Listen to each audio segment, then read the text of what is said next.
Sometimes in their life, a person becomes dissatisfied and not content with what they have.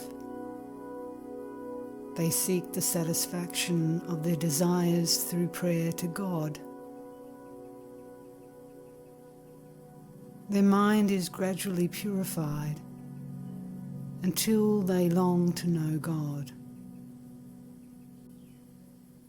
more to obtain His grace than to satisfy their worldly desires.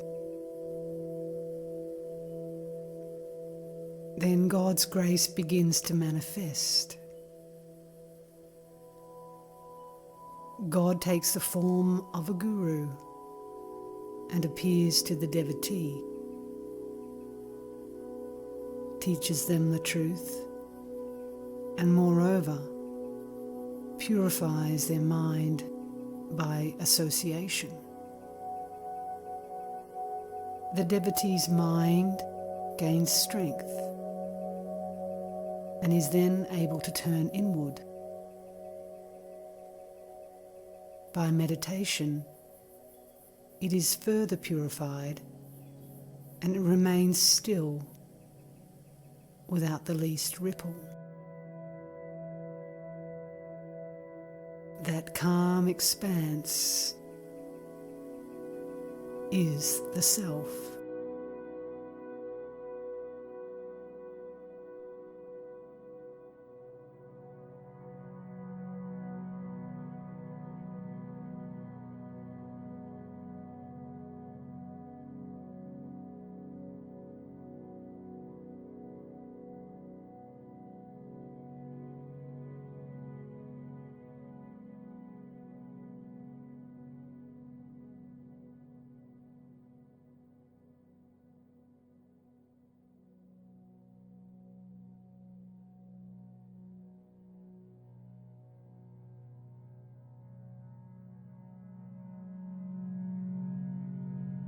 The guru is both external and internal. From the exterior, they give a push to the mind to turn it inwards. From the interior, they pull the mind towards the self and help in the quietening of the mind. That is the Guru's grace. There is no difference between God, Guru, and the self.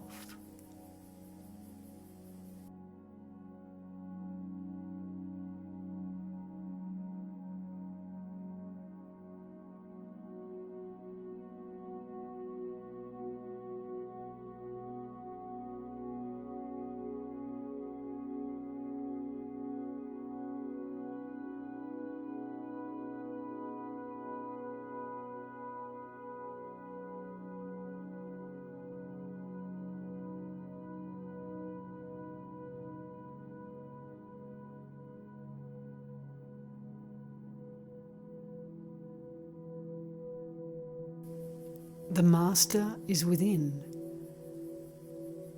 Meditation is meant to remove the ignorant idea that God is only outside. If they are a stranger whom you await, they are bound to disappear also. What is the use of a transient being like that? But so long as you think you are separate, or that you are the body, an external master is also necessary, and they will appear to have a body. When the wrong identification of oneself with the body ceases, the master will be found to be none other than the self.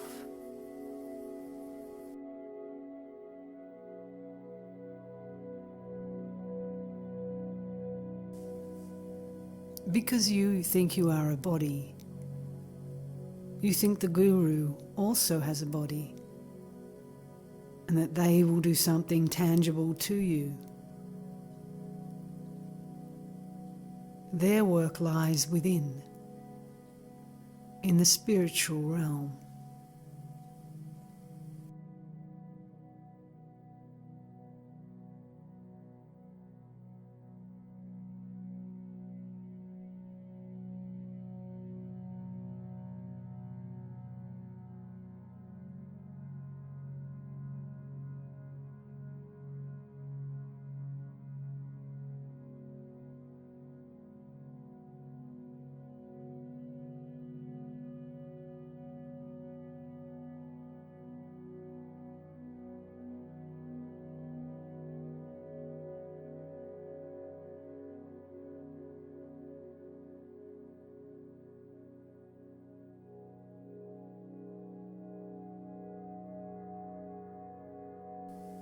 You ask how the Guru is to be found. God, who is immanent, in His grace takes pity on the loving devotee and manifests according to the devotee's development. The devotee thinks that he is a man or a woman and expects a relationship between two physical bodies. But the Guru, who is God or the Self, incarnate works from within, helps the person to see the error of their ways and guides them on the right path until they realize the self within.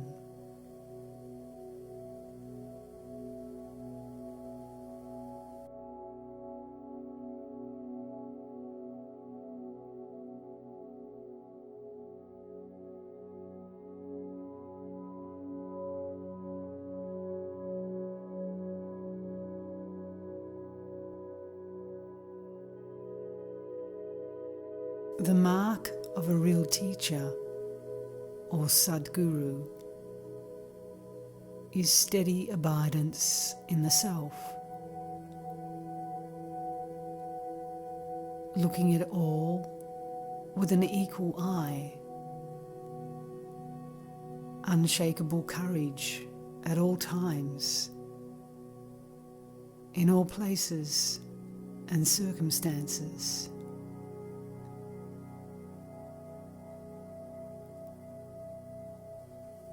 One should take for one's Guru that one where you find you get shanti, peace.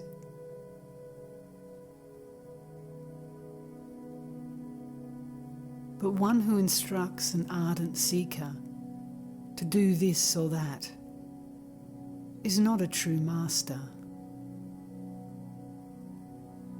The seeker is already afflicted by their activities and wants peace and rest.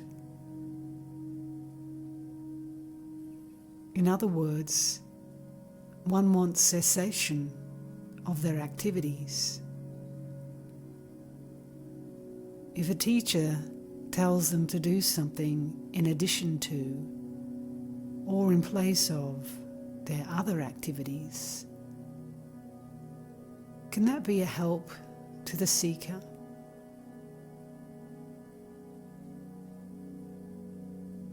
Activity is creation.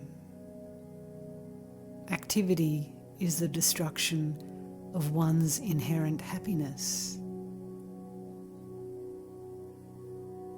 If activity is advocated, the advisor is not a master, but a killer. In such circumstances, either the Creator, Brahma, or death, Yama, may be said to have come in the guise of a master. Such a person cannot liberate the aspirant. They can only strengthen their fetters.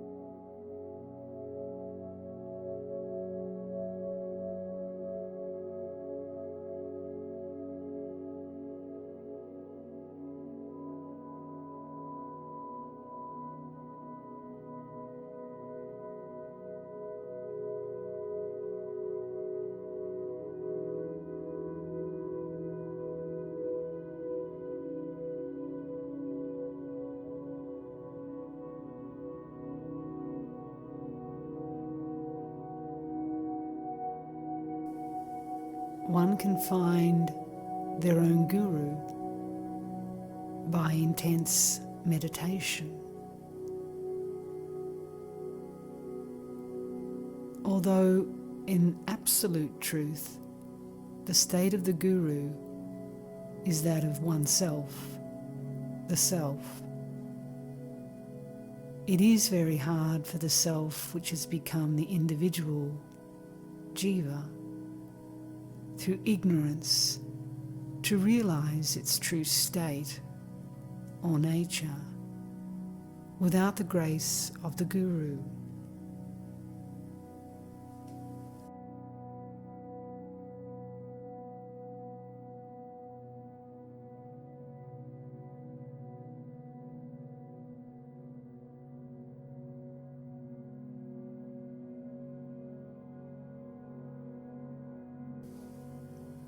But the marks of the Guru's grace is beyond words or thoughts.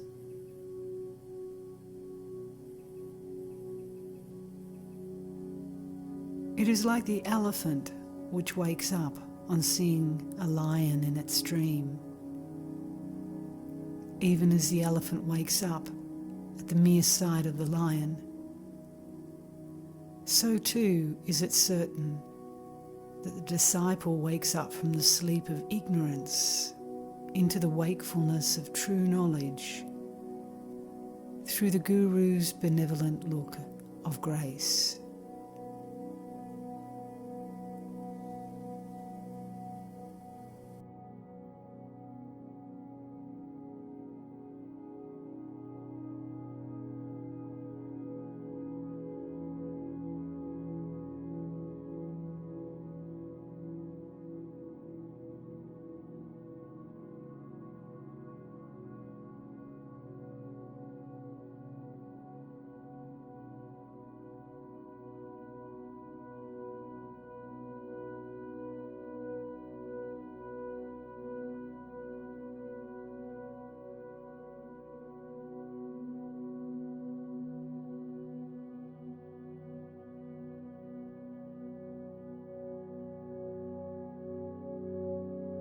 First, the individual soul who desires to attain the state of godhood or the state of true knowledge practices incessant devotion. When the individual's devotion has reached a mature stage, the Lord, who is the witness of that individual soul and identical with it, manifests.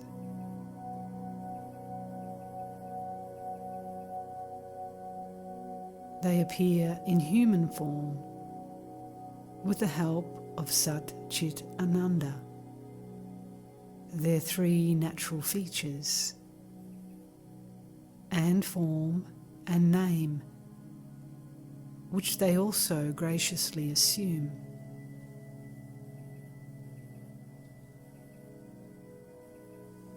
In the guise of blessing the disciple,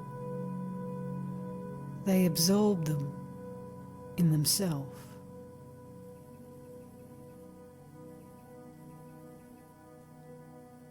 According to this doctrine, the Guru can truly be called the Lord.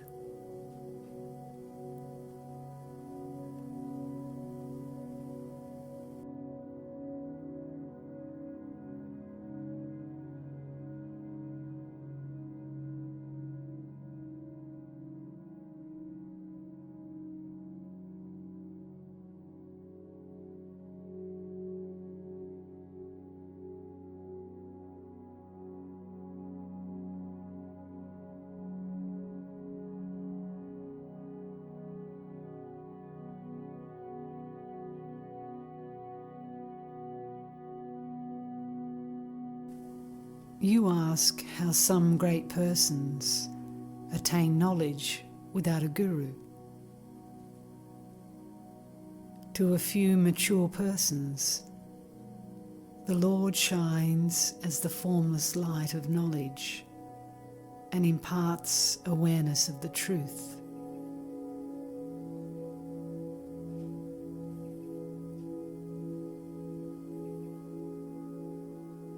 One is the proper guru, to whom your mind is attuned. If you ask how to decide who is the guru and what is their swarupa, their nature, they should be endowed with tranquility, patience, forgiveness, and other virtues. They should be capable of attracting others, even with their eyes.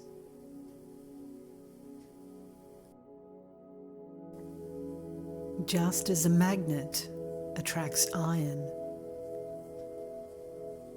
they should have a feeling of equality towards all.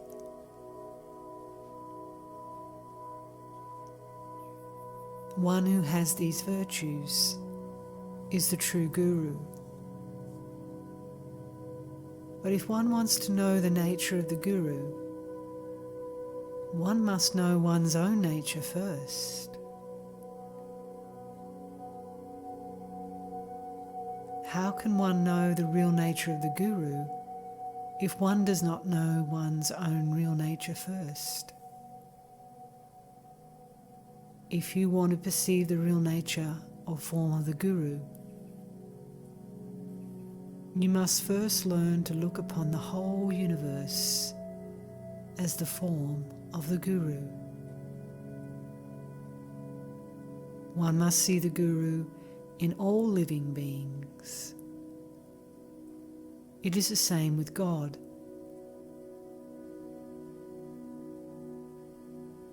You must look upon all objects as God's form.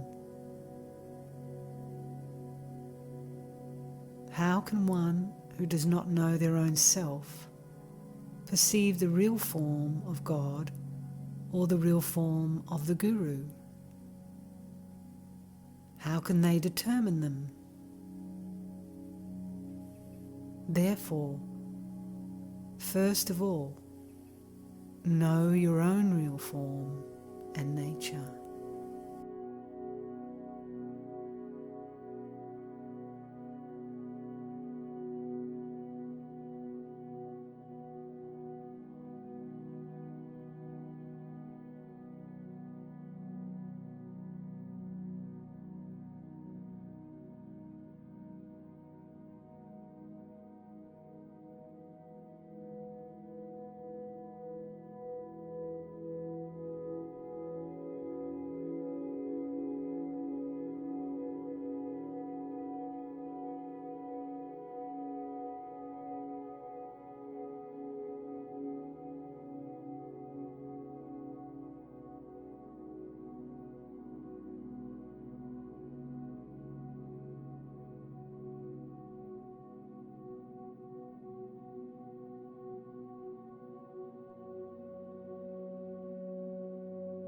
Liberation is not anywhere outside you.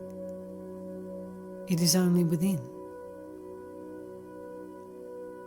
If a person is anxious for deliverance, the internal guru pulls them in, and the external guru pushes them in to the self. This is the grace of the guru.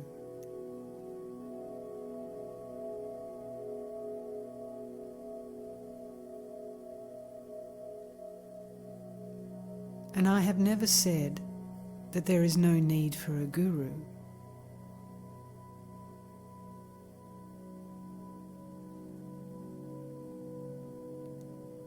But it all depends on what you call a guru.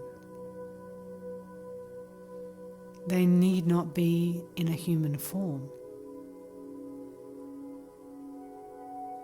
Dattatreya had 24 gurus, including the 5 elements: earth, water, fire, and so on. Every object in this world was his teacher. The guru is absolutely necessary.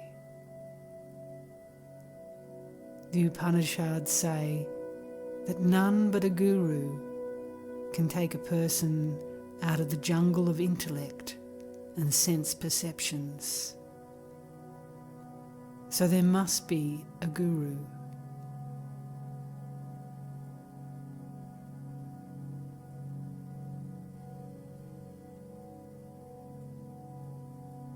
I myself have had one guru at one time or another. Did I not sing hymns to Arunachala? What is a guru? Guru is God or the Self. First, a person prays to God to fulfill their desires.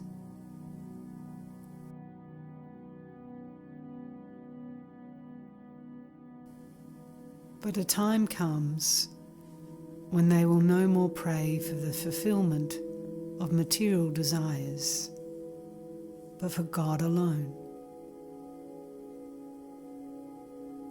God then appears to them in some form or other, human or non-human,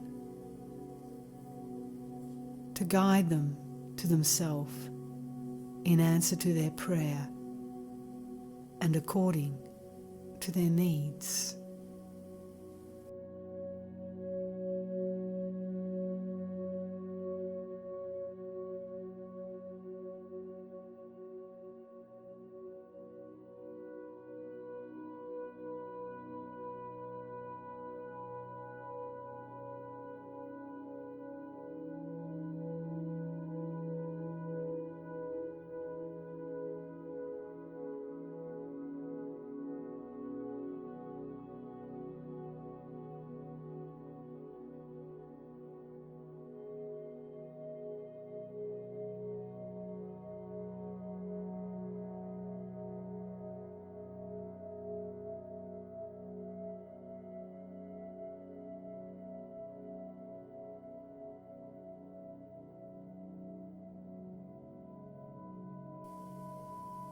The Sadguru, the Guru who is one with being, is within.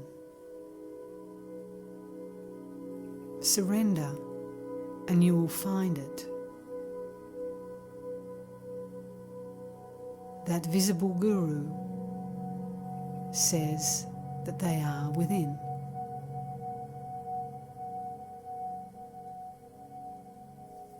The success of your practice is due to the grace of the Guru.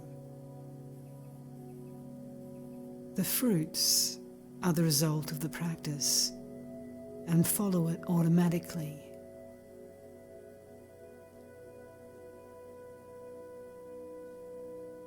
There is a stanza which says, "O Guru, you have been always with me,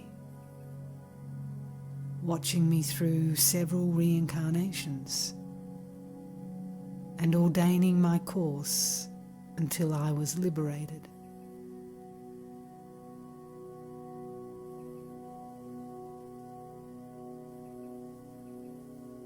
The Self manifests externally as the Guru when the occasion arises. Otherwise, it is always within, doing what is necessary.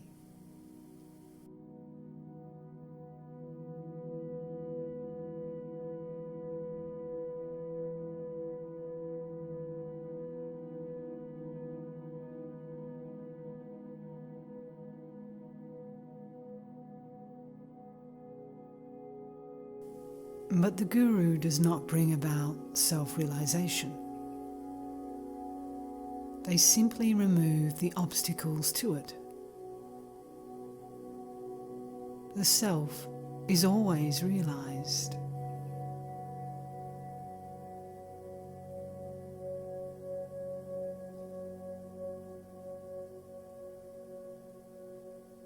But so long as you seek self-realization, the Guru is necessary.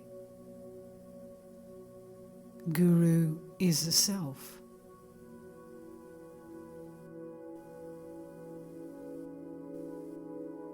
You take Guru to be the real Self, and yourself as the individual self.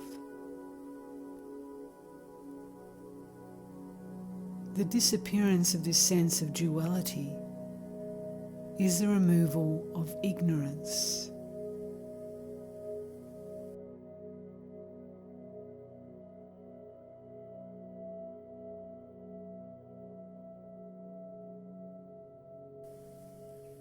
So long as duality persists in you, the Guru is necessary, because you identify yourself with the body.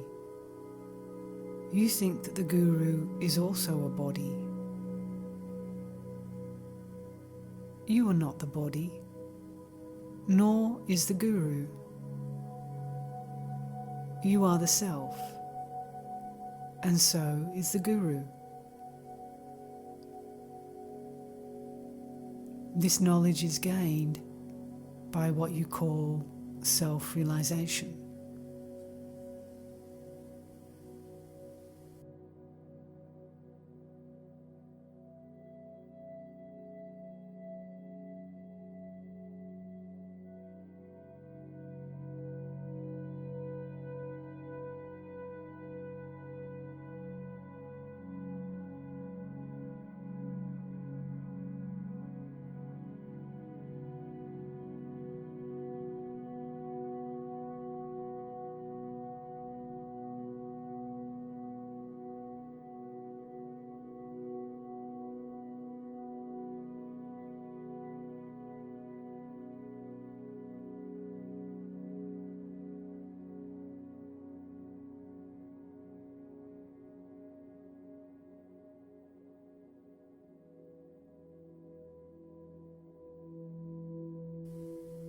One can know whether a particular individual is competent to be a guru by the peace of mind found in their presence, and by the sense of respect you feel for them.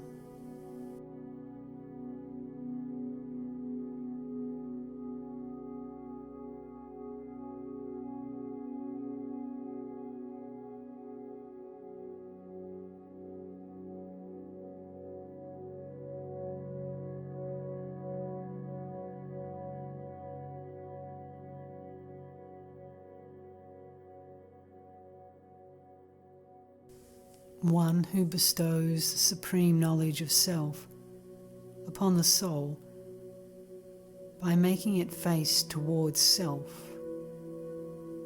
alone is the supreme Guru,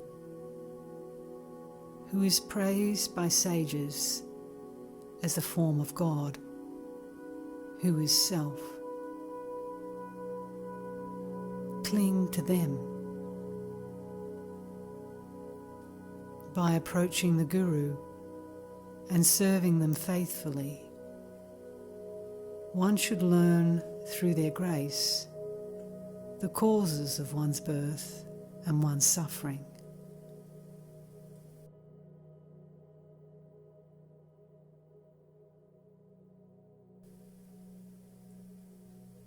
Knowing then that these are due to one's straying from self, it is best to abide firmly as self.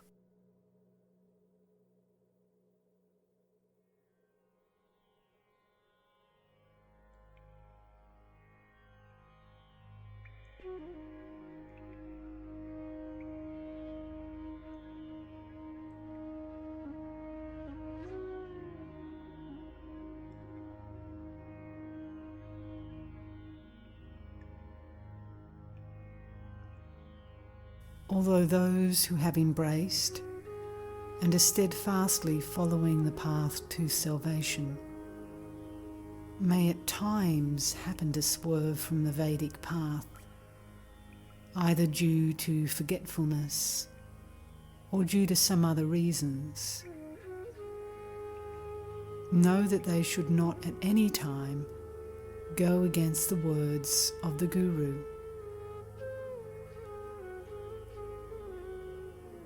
The words of sages assure that if one does a wrong to God, it can be rectified by the Guru,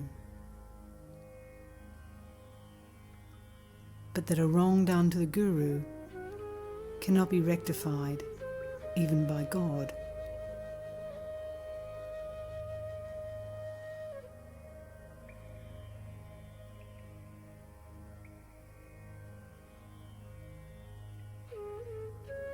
For one who, due to rare, intense and abundant love, has complete faith in the glance of grace bestowed by the Guru,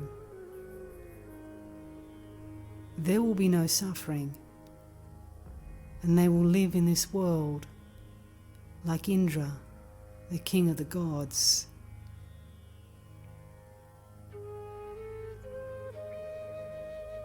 Peace, the one thing which is desired by everyone,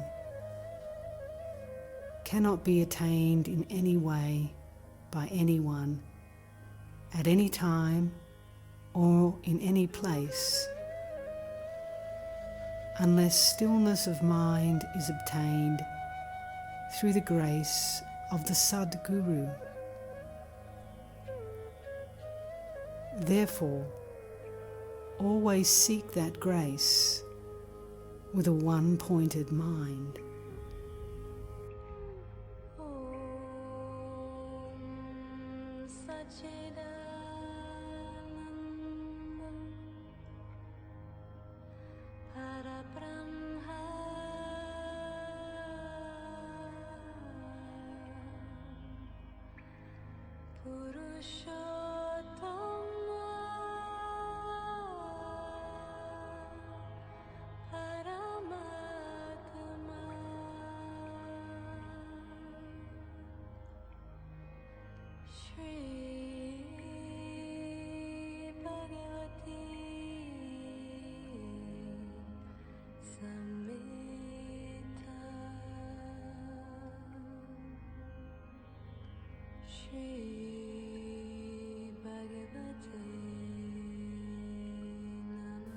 You say that you are leaving and going away. But where are you going? You are not going anywhere. Even supposing you are the body, has your body come from Lucknow to Tiruvannamalai?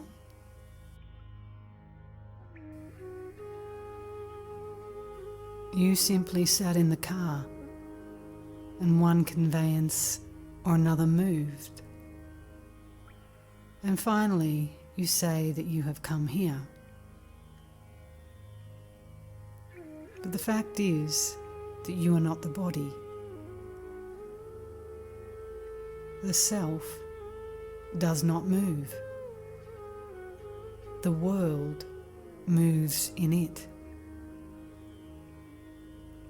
You are only what you are. There is no change in you. So then, even after what looks like departure from here, you are here and there and everywhere. These scenes shift. As for grace, grace is within you. If it is external, it is useless.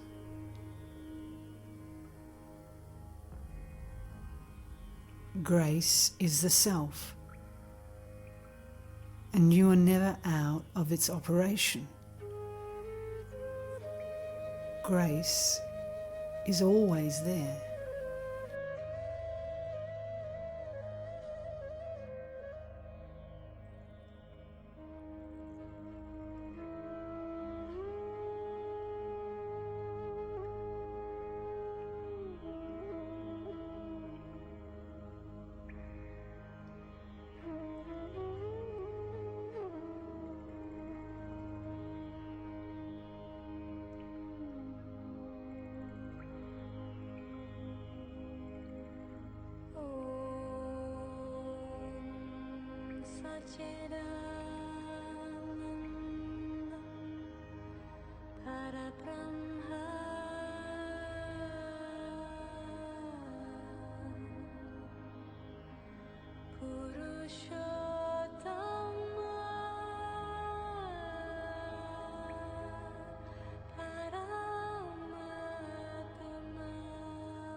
Grace is the self.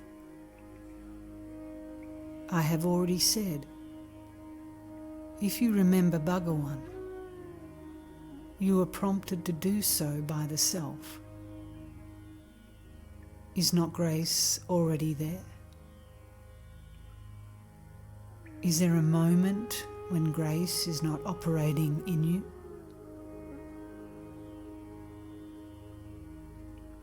Your remembrance is the forerunner of grace. That is the response. That is the stimulus. That is the self. And that is grace.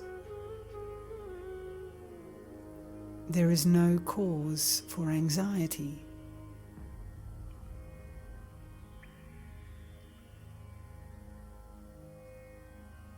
The very fact that you are possessed of the quest for the self is a manifestation of the divine grace. It is effulgent in the heart, the inner being, the real self. It draws you from within. You have to attempt to get in from outside.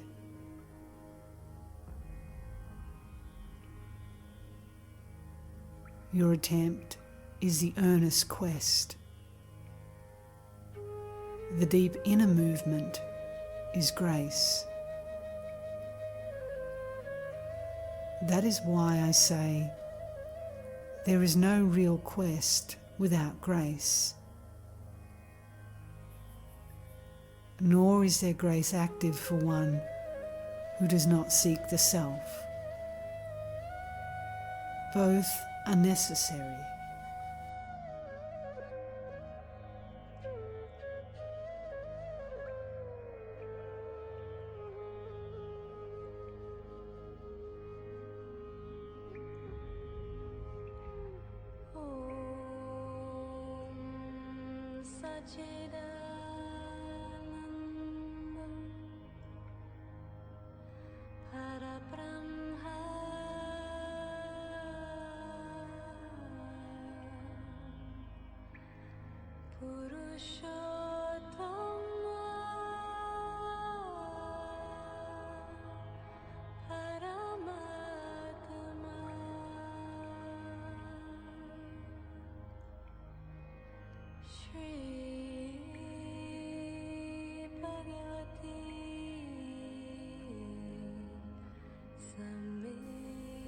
Guru is necessary so long as there is ignorance.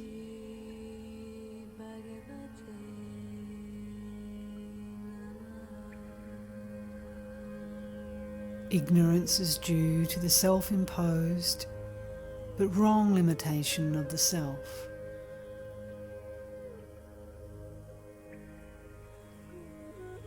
God, on being worshipped, bestows steadiness in devotion, which leads to surrender. On the devotee surrendering, God shows their mercy by manifesting as the Guru. The Guru, otherwise God, guides the devotee, saying that God is within and that they are not different from the self.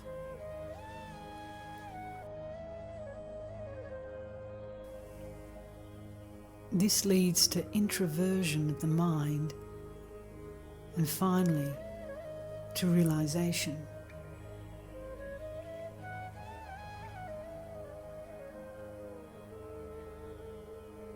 Effort is necessary up to the state of realization.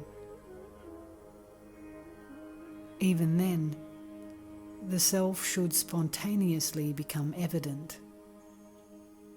Otherwise, happiness will not be complete. But up to that state of spontaneity, there must be effort in some form or another.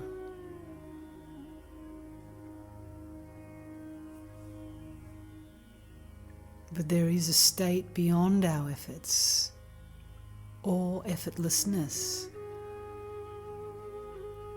Until it is realized, effort is necessary.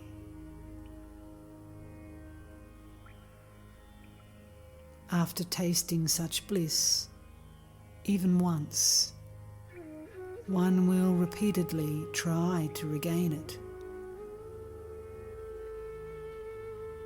Having once experienced the bliss of peace, no one wants to be out of it or to engage in any other activity.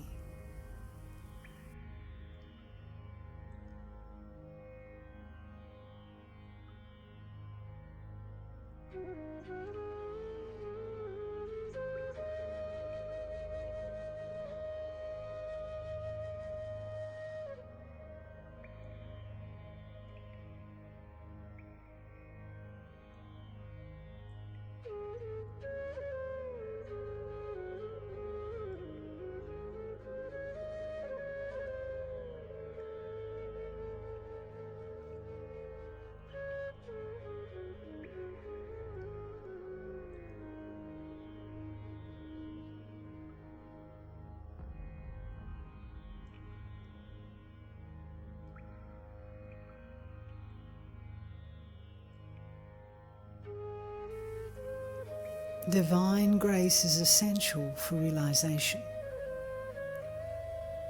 It leads one to God realization.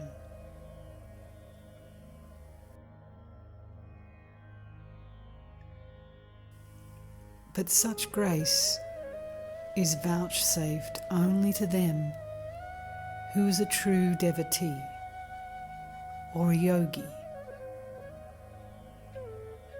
It is given only to those who have striven hard and ceaselessly on the path towards freedom.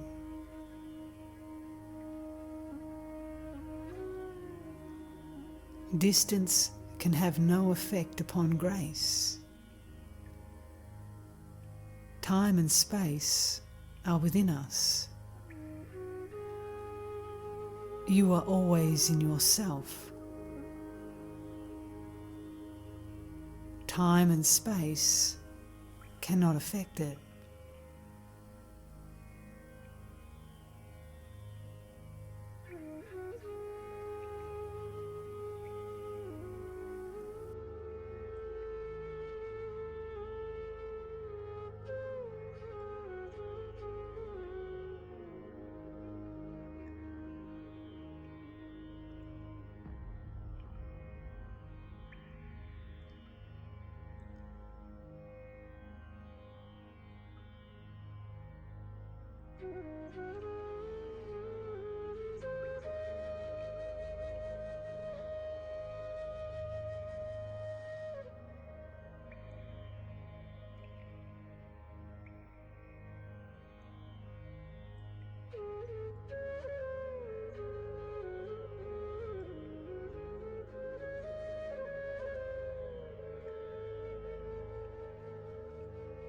You are neck deep in water and yet cry for water. It is as good as saying that one neck deep in water feels thirsty, or that a fish in water feels thirsty, or that water feels thirsty.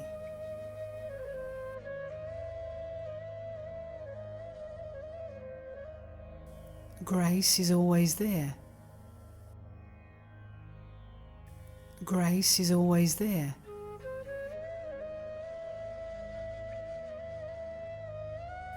Grace is always there.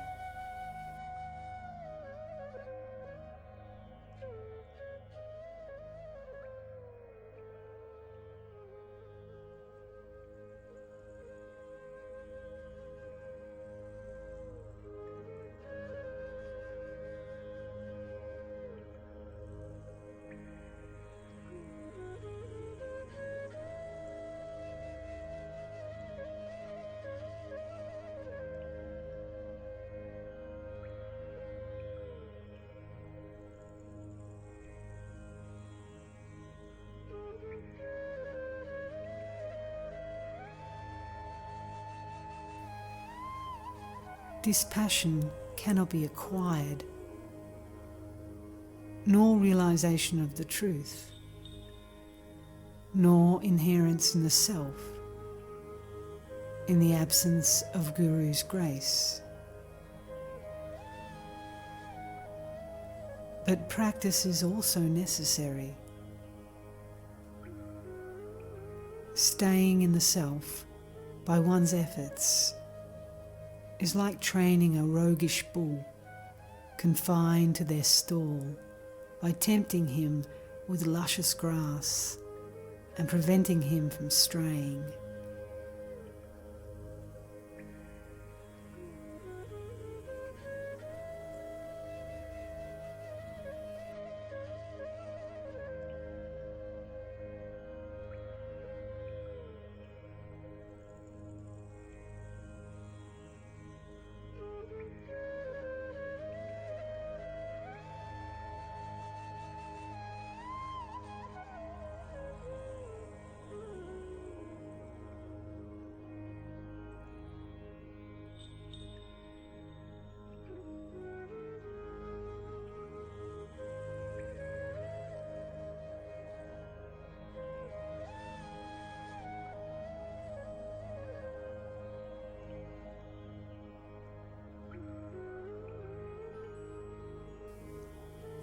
Your desire to know how long it will take to get the grace of the Guru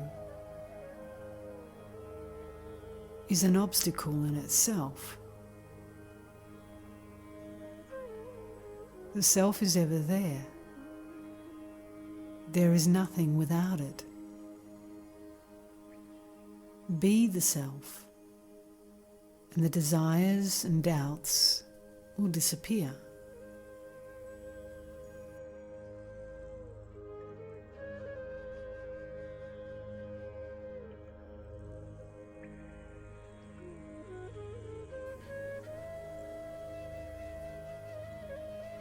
Grace is the beginning, middle, and end.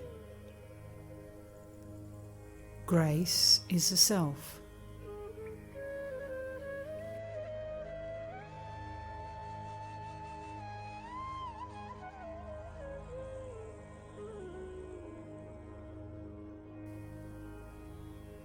Because of the false identification of the self with the body,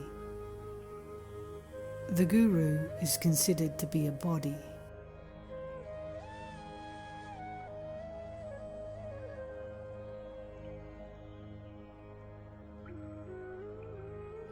But from the Guru's outlook, the Guru is only the self.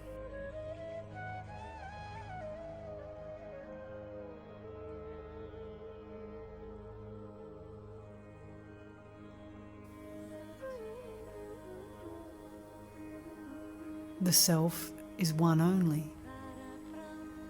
and the Guru tells you that the self alone is.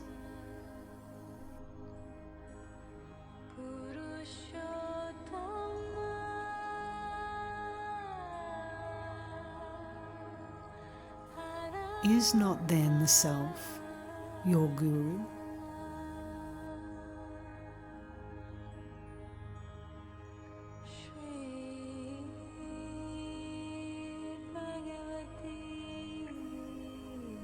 Where else will grace come from? It is from the self alone.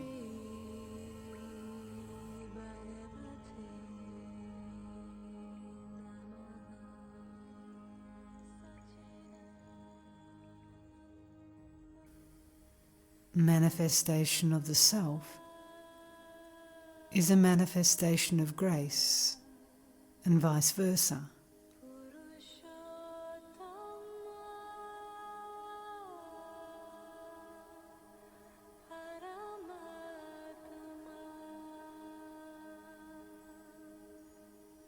All your doubts arise because of the wrong outlook.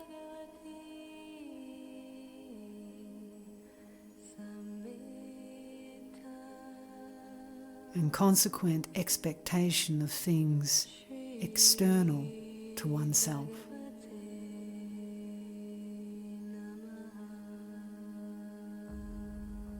Nothing is external to the self.